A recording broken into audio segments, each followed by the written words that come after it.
Você está achando que esse anti-americanismo é coisa exclusiva do Lula? Não, lógico que não. Tem também Cuba, tem também Venezuela, tem também o Brasil, né? É o Brasil. E aí tem também a Colômbia. Agora, vem cá. Nem as grandes potências mundiais, nem China e Rússia, que mexem com o tabuleiro todo, fica com esse latidinho de pincher que o Brasil, Cuba, Venezuela fica fazendo contra os Estados Unidos. Esses caras, China, Rússia, realmente têm poder de brigar com os Estados Unidos. O que eles fazem? Sentam e vão conversar. E esse latidinho de vira-lata fica aqui na América Latina, né? Tentando incomodar os Estados Unidos. Quer um exemplo?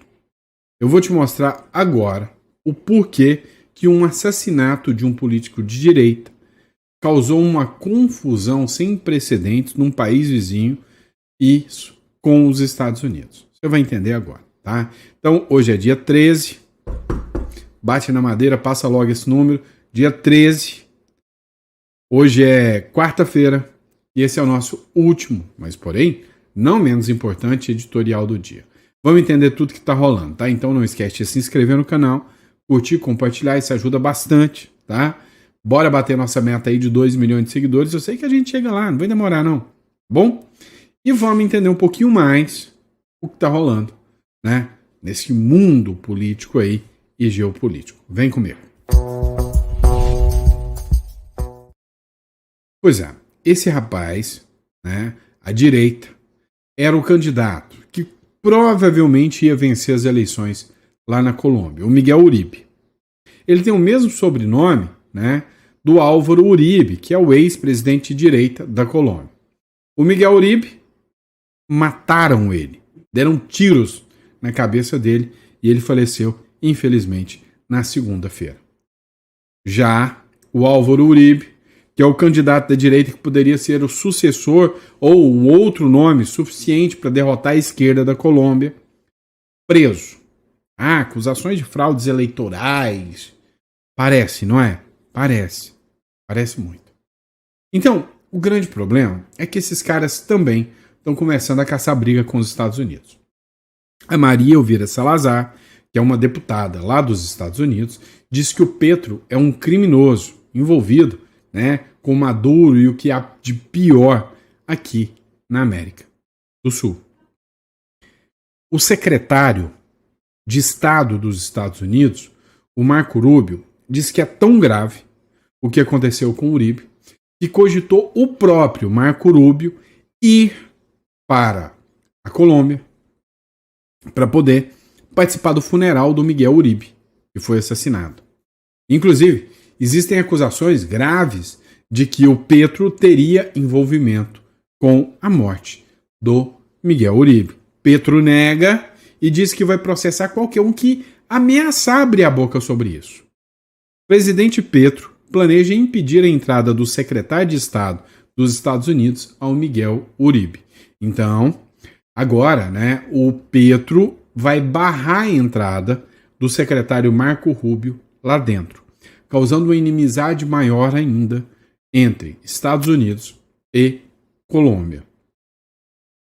Isso aqui é para você ver que essa bagunça toda que está acontecendo não é exclusividade nossa não, viu? Não fica muito felizinho, batendo no peito aí que, nossa, nosso presidente está enfrentando o Donald Trump. Vai nessa não. O Donald Trump tá com a listinha lá, aquele que aí, ó, passando o rodo. Estamos torcendo para ele começar com o Maduro, né? E tirar o Maduro logo do poder, porque todo mundo sabe que o Maduro não passa de um golpista, não é? Vamos lá, né? Torcendo para trazer essa notícia para vocês o mais rápido possível. Essa cena da novela que a gente acompanha muito também, que é a novela chamada Maduro. Vamos lá, acompanhe isso aqui também. O ministro do Supremo, Alexandre de Moraes, ficou pistola com essa votação aqui. Dá uma olhada. A comissão da Câmara aprovou nova moção de apoio a Jair Bolsonaro. A Comissão de Relações Exteriores de Defesa Nacional da Câmara aprovou hoje, quarta-feira, dia 13, uma moção de apoio ao ex-presidente Jair Bolsonaro. O requerimento foi aprovado em contagem nominal de votos, ou seja, 1 por 1. Esta é a 4ª moção de apoio em homenagem ao ex-chefe do Executivo aprovada nesta semana. Na terça, a Comissão de Segurança Pública e Combate da Casa aprovou 3 outros pedidos. Bolsonaro está em prisão domiciliar há 9 dias, decretada pelo ministro do Supremo Tribunal Federal, Alexandre de Moraes. Uma prisão que foi considerada totalmente arbitrária e ilegal. E aí, né, a gente sabe que existe uma inimizade, né? Ou seja, existe uma antipatia gigantesca por parte do ministro Alexandre de Moraes com Bolsonaro e todo aquele do espectro bolsonarista. E aí pode ter certeza. Ele deve estar reclamando, porque ultimamente o Moraes não está recebendo homenagem, né? Deve ter batido aquela dorzinha de cotovelo. Afinal, Bolsonaro não pode sair por causa de uma ordem de prisão. Bolsonaro está cumprindo prisão domiciliar, não pode sair. Agora eu vou te dizer uma coisa. Quem está cumprindo uma prisão domiciliar maior ainda é o próprio Alexandre de Moraes. Esse, duvido muito, né? Quando participa de jogo do Corinthians, tem que ir um monte de segurança, não pode pegar voo comercial, não pode andar nas ruas. Vale a pena tudo isso? Vamos lá, responde para mim, jogo rápido. A direita é boa para votar? A direita sabe votar? Sim ou não? Olha, tem muita gente que acha que não. Tem um senador que rompeu com o bolsonarismo, traiu a classe bolsonarista e ainda deu um follow no Bolsonaro. Você sabe de quem eu tô falando? É o baixinho peixe, né? O Romário. Pois é. O Romário, né, traiu assim o Bolsonaro na cara dura. E aí ele tá tranquilo. Tem mais 8 anos de mandato, tem mais 6, né? Não precisa pedir voto de ninguém. Daqui 2 anos, depois tem mais 4 anos. Talvez ele volta pedindo mais voto depois. E aí, se brincar, né? Se aparecer gente da direita apoiando de novo, tem que tomar vergonha na cara. Olha, o Gilvan da Federal disse que o Romário merece ser expulso do PL, do partido. Deputado pediu a expulsão do senador Romário do PL. O Gilvan da Federal, que é lá do Espírito Santo, ele vai enviar ao Valdemar da Costa Neto um pedido para expulsar o senador Romário do partido. O ex-jogador de futebol enfrenta um desgaste junto aos integrantes da legenda por não ter assinado o pedido de impeachment do ministro Alexandre de Moraes, que foi protocolado, e nem ter dado apoio. Dali ele deu um follow no Bolsonaro, ou seja, ele deixou de seguir o Bolsonaro, deixou de ser um aliado do Bolsonaro e disse que não vai aceitar ameaça e pressão de nenhum bolsonarista. Ou seja, daqui a pouquinho está subindo no palanque com Lula. Não vai ser difícil você ver isso acontecer. Olha lá, você está sabendo, né, que os Estados Unidos ofereceu 50 milhões de doletas pela cabeça do Maduro, o homem bom do Lula. Pois é. Acontece que isso aí é sem precedentes, mais do que o Osama Bin Laden, né, o dobro. Ou seja, o Maduro agora é um inimigo número 1 dos Estados Unidos. Ontem, o Marco Rubio disse que não basta ficar pondo recompensazinha. Os Estados Unidos têm que agir de outra forma. No mesmo momento, um monte de matérias, né, sugeriram um ataque militar contra o Maduro. Maduro fez vídeos de ameaça contrários aos Estados Unidos, inclusive disse o seguinte: o Maduro diz que o ataque contra ele pode ser o fim do Império Americano. O ditador da Venezuela, Nicolás Maduro, reagiu à mais recente oferta de recompensa e disse que qualquer ação que for feita contra ele, eles vão retalhar com o grandioso exército venezuelano de Bolívar e vão acabar com o exército, né, americano, ou seja, vai ser o fim do imperialismo e da potência norte-americana. Ai, cansa a nossa beleza, né, ouvir umas coisas dessas. É igual o Lula falar que vai acabar com a economia americana. Olha só, o Paulo Figueiredo fez uma publicação. Enquanto os vira-latas aqui estão latindo, né, os pincherzinhos estão latindo, pro pitbull, o bulldog chamado Donald Trump, tem gente que é esquerdista, mas não é boba, né? A Sheinbaum, que é a presidente do México, resolveu fazer o seguinte: olha, o Donald Trump está incomodado com os narcotraficantes do México. E ele pediu para ser enviados esses narcotraficantes. Resumindo, vou mandar.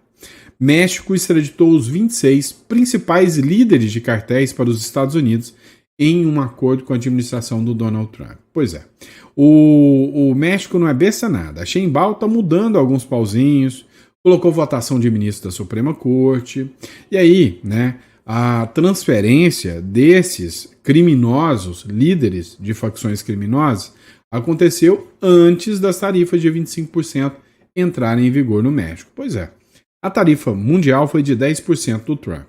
Para o México, que é altamente dependente do comércio americano, o Trump ameaçou 25%, ou seja, metade do que ameaçou aqui para a República das Bananas, né?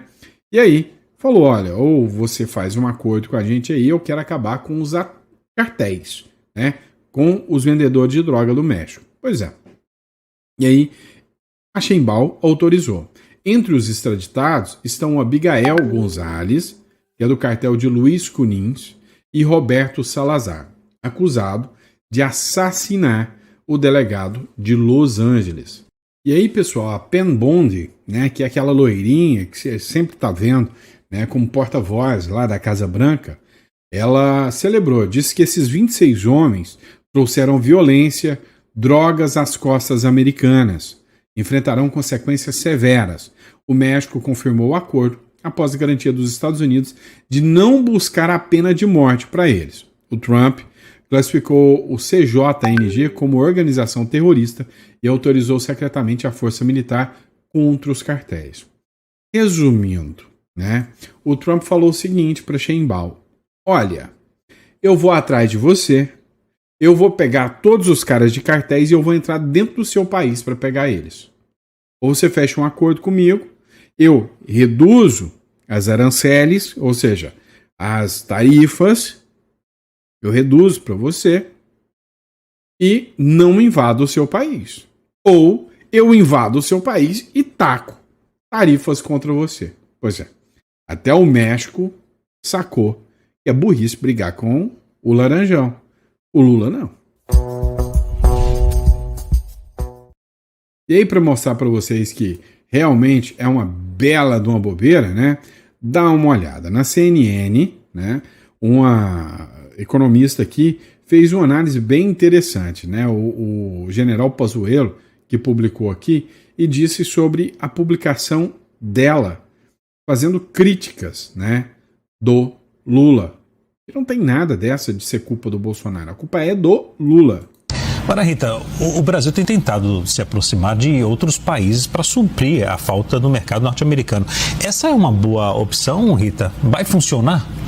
Demorou, né, Leandro? Demorou muito, mas é uma boa opção. Por enquanto é a única opção, já que não tem avanço na diplomacia e já que tudo é culpa do Bolsonaro, porque desde que esse governo assumiu, tudo que acontece no Brasil, a culpa é do Bolsonaro. Então fica complicado ser vítima e fica complicado também você sempre colocar a culpa em terceiros. Mas a gente tem que agir, a gente tem que ser proativos. E isso, repito, não é humilhação conversar com a maior economia do mundo. É necessidade de não perdermos os investimentos dos americanos aqui e não perdermos o mercado que foi duramente conquistado, e o mercado que é nosso, principalmente, aí eu repito de novo, no caso do café. Isso tem que ser resolvido rapidamente. E a gente resolve as coisas quando a gente quer conversar, quando a gente precisa conversar. Mas entre precisar e querer, está havendo uma distância no Brasil. Para Rita.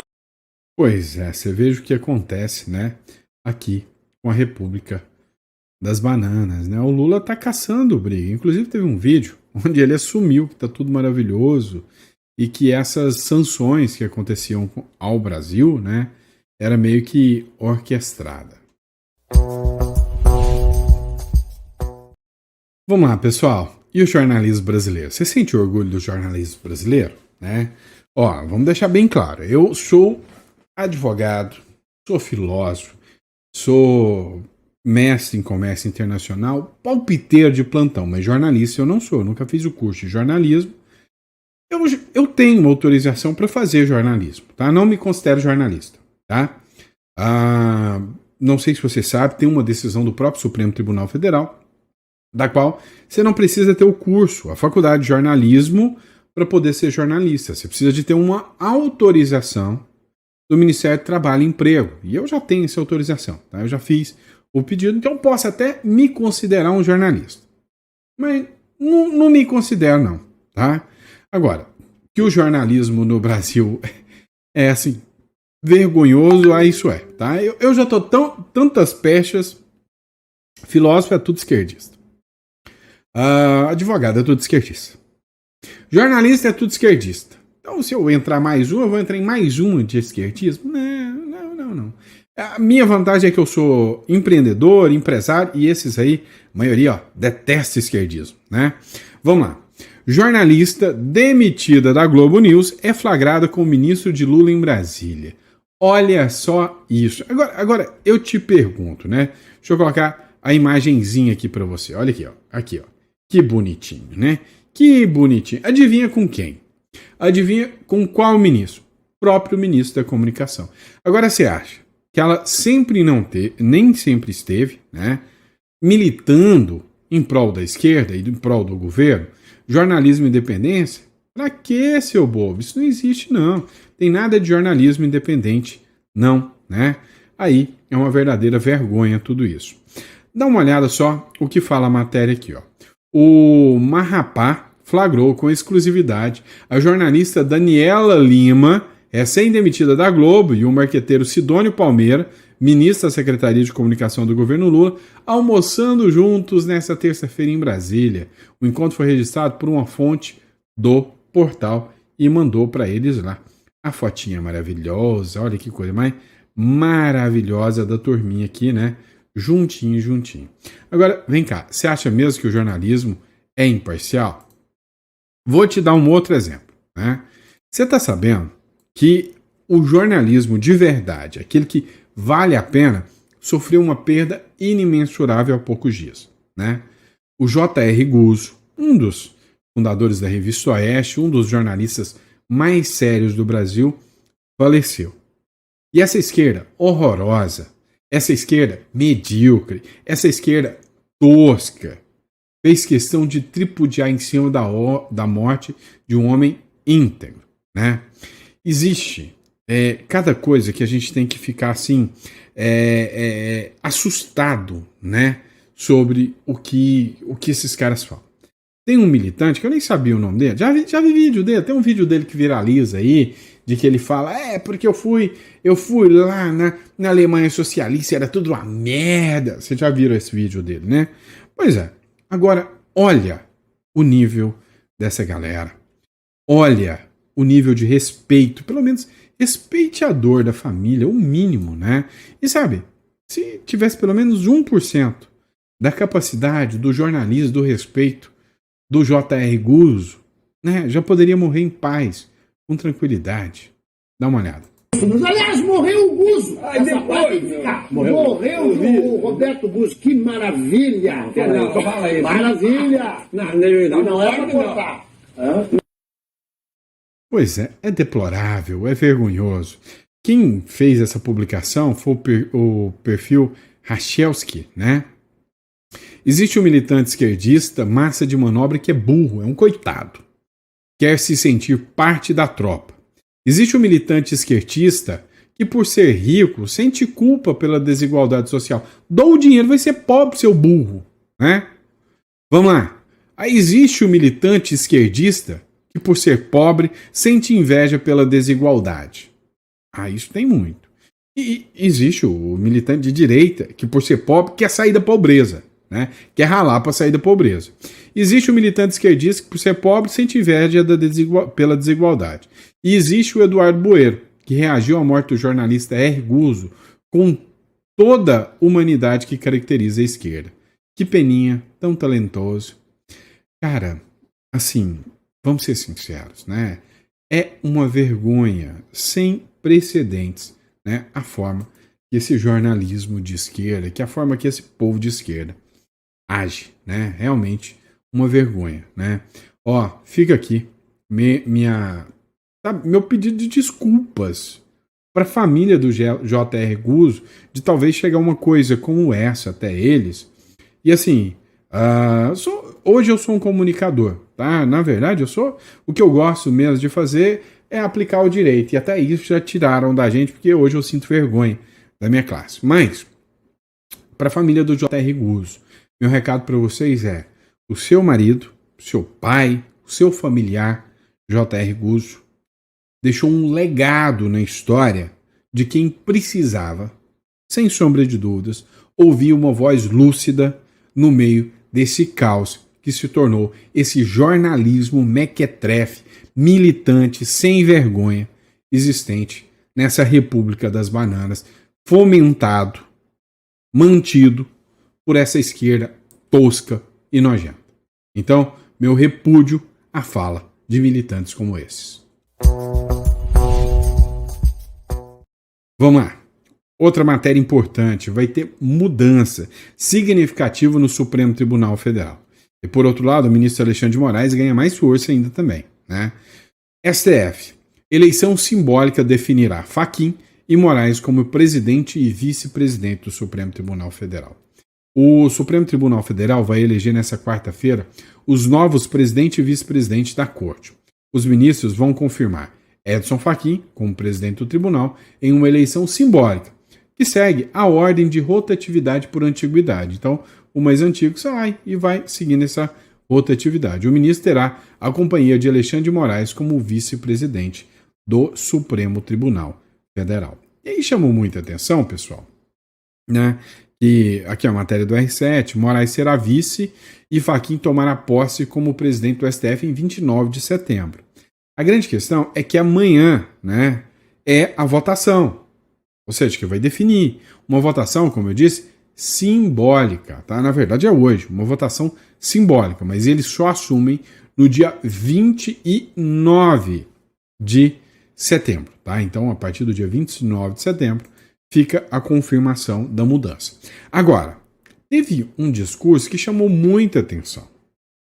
E aí tem gente que fala que é um racha já, ou seja, é o efeito Magnistic já. O Fachin condenou a erosão da democracia e defendeu os direitos humanos. E aí ele falou que o Brasil deixou de observar normas e tratados convencionais, internacionais, e que tem que retomar, né, o seu caráter democrático, que houve uma corrosão da democracia. E aí, às vésperas de assumir o STF, Fachin condena a erosão da democracia, né? E aí teve um trecho aqui, né, da Gazeta do Povo. Além disso, o ministro frisou que o Brasil tem obrigações claras. Para ele, é dever do país respeitar e aplicar os tratados internacionais, dos quais o Brasil é signatário, sobretudo na área de direitos humanos. Essa fala do Fachin veio logo após a carta dos Estados Unidos, falando que o Brasil e o Alexandre de Moraes não respeitam os direitos humanos e os tratados e convenções internacionais no Brasil. Muita gente encarou isso como uma cutucada, uma sinalização do Fachin de que, olha, eu não vou radicalizar, tá? Eu não vou querer encarar Estados Unidos, não vou entrar nessa briga, nessa bronca, não. Vamos lá. Outro ponto interessante que a gente precisa falar é sobre o senador Esperidião Amin, uma figura que eu tenho um carinho enorme em relação ao senhor Esperidião Amin, já falei para vocês. A dona Ângela Amin, sem sombra de dúvidas, muito solista, já participamos de lives, já de projetos em conjuntos, então assim, uma pessoa muito solista. Olha só, que incrível, tá? Para encher linguiça um pouquinho e contar para vocês como funciona. O Esperidião Amin, né? Eu fiz um vídeo há um tempo atrás, em 2020, falando sobre um projeto de lei importantíssimo do Esperidião Amin. Na época, eu acho que eu tinha 80 mil seguidores, pouca coisa, tá? Se comparado ao que tem hoje. E fiz o vídeo, e o vídeo viralizou, né? Passou 1 hora, 2 horas mais ou menos, o telefone toca, DDD 61. A hora que eu atendo, senhor Sandro, acompanha o seu trabalho, sou o senador Esperidião Amin, de Brasília. Quero te agradecer. E aí, a gente bateu um bom papo. E aí, tive o convite de fazer uma live com a dona Ângela, né? Dona Ângela Amin. Uma coisa, assim, que marcou a minha história, tá? Marcou a minha história, então tem um carinho especial. ao senador Esperidião Amin. Agora, olha só o que ele falou. Nova CPI, mirando ministros do Supremo Tribunal Federal. Ou melhor, mirando a Vaza Toga 2. Dá uma olhada na fala do senador. Apresentamos, sim, o requerimento que pretende abrir uma comissão parlamentar de inquérito no Senado para investigar esse conjunto muito sólido de denúncias de manipulação de recursos humanos, recursos de informática, recursos da academia e até de terceiros, no sentido de indicar narrativas e colher antecedentes sobre pessoas que foram presas nos dias 8 e 9 de janeiro de 2023.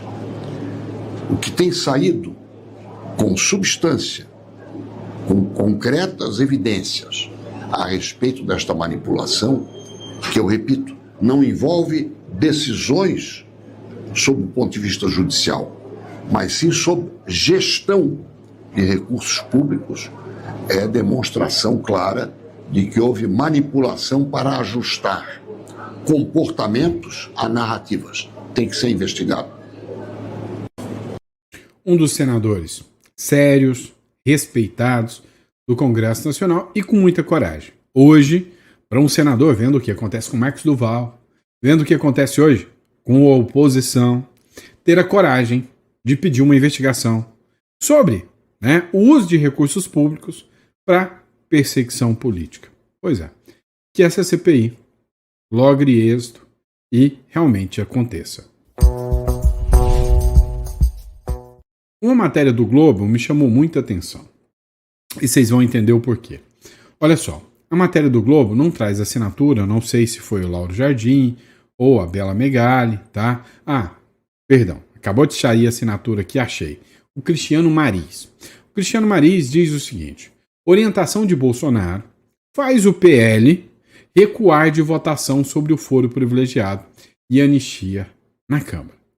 Todo mundo acompanhou o que aconteceu em relação ao PL, que teve aquela paralisação, que a imprensa, de uma forma muito tosca, chama de motim. E aí mostra que a imprensa tem um alinhamento ideológico inimensurável, todo mundo está alinhado ideologicamente. Agora, o que me chamou a atenção é que o Bolsonaro foi quem fez as orientações e as manobras. O Bolsonaro está preso. O Bolsonaro está sendo vítima de algo que não existe no Código Penal brasileiro. Diga-se de passagem, a figura da prisão preventiva domiciliar. Opa, algo de errado não está certo. Vamos inventar novas normas? Não haverá pena sem lei anterior que a defina, nem crime sem prévia combinação legal. Peraí, não existe essa determinação, essa punição, porque é uma pena, é uma punição. Simples assim. Agora, o que mais me chamou a atenção foi isso aqui, ó. Uma semana depois do motim, a mídia tradicional chama assim, para mim foi manifestação. Senão o PT já fez motim 3 vezes, O ex-presidente Jair Bolsonaro orientou um recuo de sua base na defesa do projeto de anistia e foco no fim do foro privilegiado, que retira do Supremo Tribunal Federal o julgamento de ação envolvendo as autoridades. E aí, segundo informações, inclusive não alcança o Bolsonaro, o que seria absurdo, porque o Bolsonaro nem lá deveria estar, não deveria de forma alguma estar sendo julgado pelo Supremo. O que me chamou a atenção nessa história? Esse sujeito bigodudo aqui, Bolsonaro não está preso? Como ele consegue dar orientações para o partido se não pode ter acesso ao telefone? O advogado dele está informando o partido? Como assim? Olha, isso aqui só escancara, só esfrega na cara de todo brasileiro o real objetivo da Corte, do Supremo e do governo. É tirar o Bolsonaro de circulação por completo. Tirar o Bolsonaro para ele nunca mais voltar. Só tem um problema. Podem deixar o Bolsonaro preso, podem deixar o Bolsonaro lá na domiciliar, ou podem deixar o Bolsonaro na prisão mesmo, podem tirar a vida do Bolsonaro. Sempre o Bolsonaro vai continuar orientando a política do Brasil. Porque o bolsonarismo deixou de ser a figura de um homem, deixou de ser o mito que todo mundo seguia. O bolsonarismo, você goste ou não goste, você seja ou não seja bolsonarista, virou uma ideia. E ideias, essas são difíceis de matar. Pode ter certeza. Então, por mais que eles tentem, o que mais dói nessa gente é saber que não dá para matar a ideia Bolsonaro. Isso é fato. E já existem vários sucessores. Coisa que a esquerda não conseguiu fazer. Tá certo? E é isso, pessoal. Espero que vocês tenham gostado do nosso editorial. Sempre um prazer, uma honra poder estar aqui, bater um papo, discutir com vocês e entender um pouco mais do que está acontecendo na política do Brasil, do mundo, no direito, né? Direito esse que anda tão surrado, tadinho. Também, né? Na economia, tudo isso faz parte aqui do nosso papel. Então, muito obrigado pela confiança, pela credibilidade. Para você que precisa entender um pouco mais o que é holding familiar, eu vou ver se eu preparo alguns vídeos para deixar para vocês aqui sobre a holding familiar, a importância de tudo isso. E se você busca um profissional para estar te orientando em tudo isso, tá aqui na descrição, tá? Você vai entrar em contato com o nosso escritório, vai marcar uma reunião conosco e a gente vai estar aqui para poder te ajudar, te orientar, né? A holding familiar te traz muitos benefícios. Ela protege o seu patrimônio de todos esses riscos que você corre. Você tem até a possibilidade de internacionalizar o seu patrimônio, movimentando em dólar, tudo isso. A gente está aqui para te orientar, tá bom? E aí, o mais importante, você está sabendo que a reforma tributária foi aprovada, né? E que eles querem enfiar um imposto gigantesco para sua herança. E que se você organizar tudo através de uma holding, você consegue fugir disso e evitar o inventário. Entre em contato, a gente vai te explicar sobre tudo isso. Grande abraço.